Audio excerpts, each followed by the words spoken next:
Well, hello and welcome back to another little video. This is a quick little video about boots again. You know I've done a couple of well-viewed videos on the country boots that I like to wear gardening, walking, you know, that kind of thing. And it seems that a lot of people are still mixing these up with riding boots that you ride, you know, used for riding horses.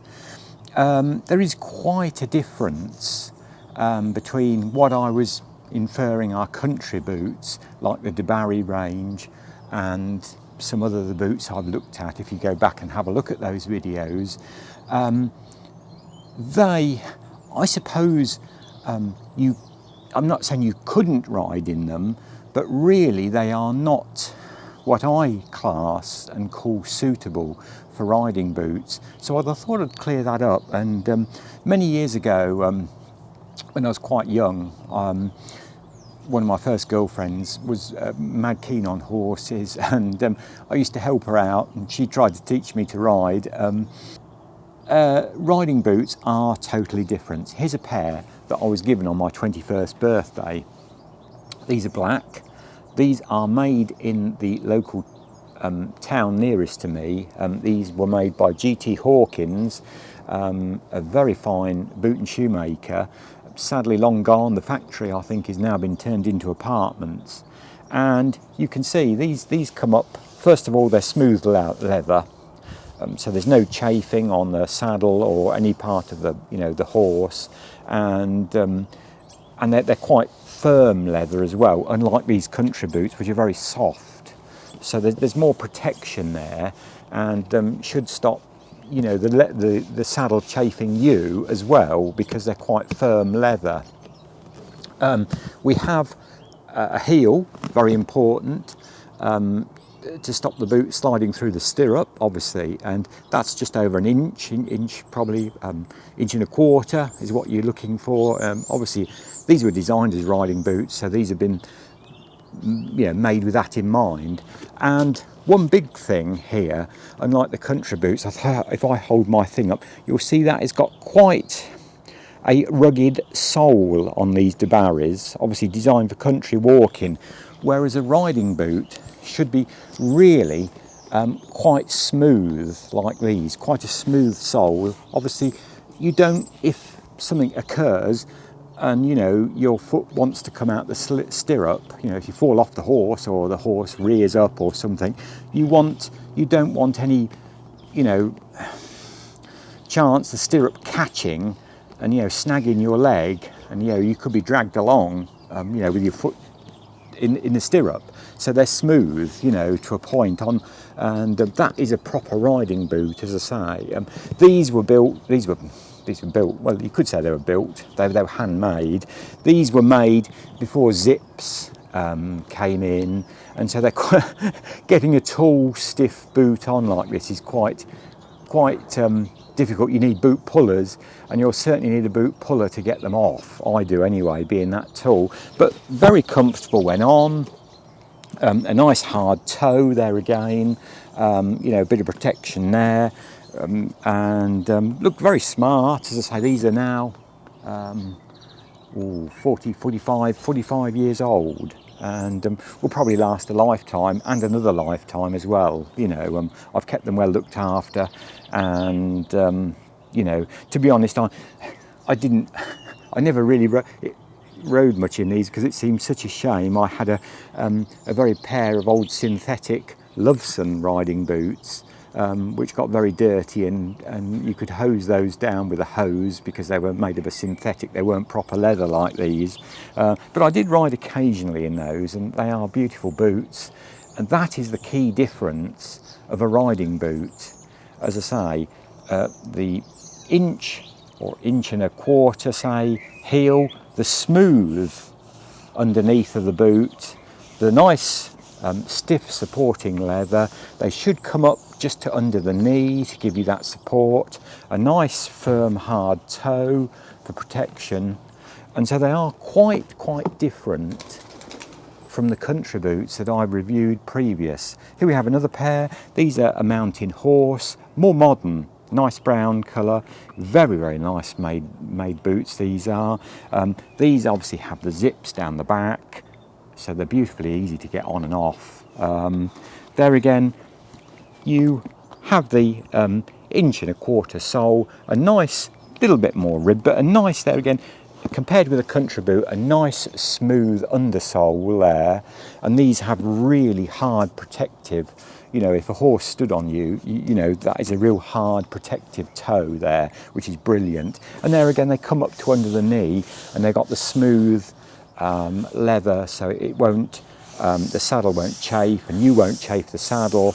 And they're beautifully made, and I think you can see the difference immediately between those and what I've been reviewing as country boots. So these are proper horse riding boots, and really you could work around horses, you could work in your, you know, do field work and whatever in them, but they are really totally designed for riding.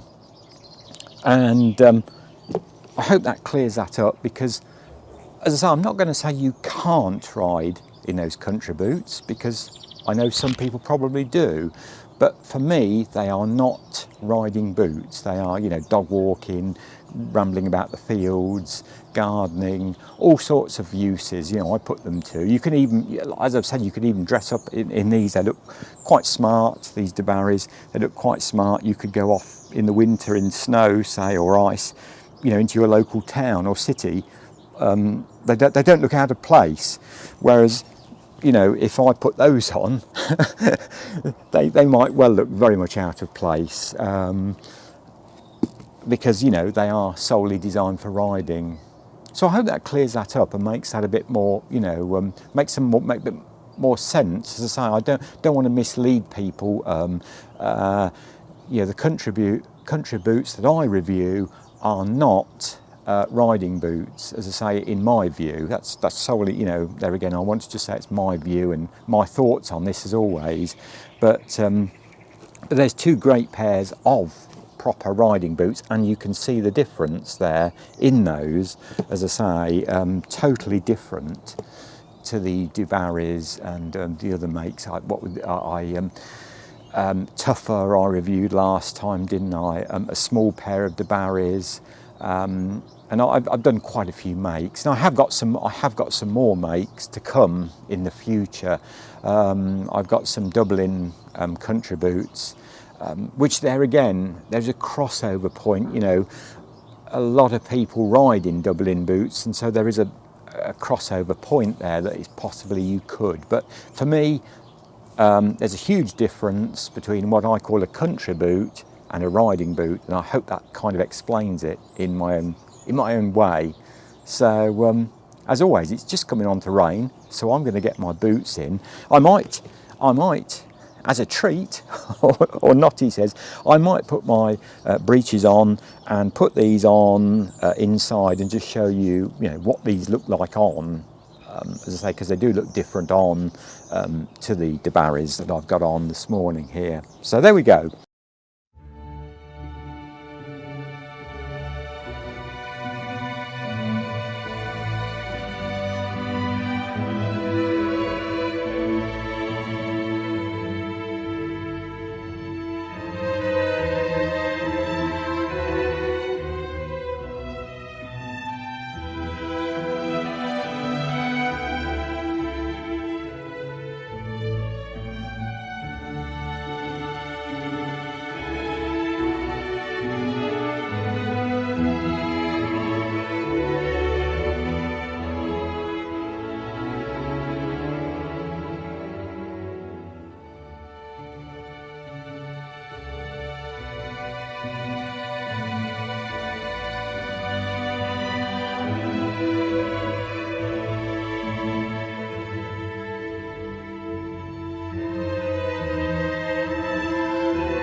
As always, thanks for watching. Please like, subscribe. You know, do you ride? Do you have a good riding school in your area?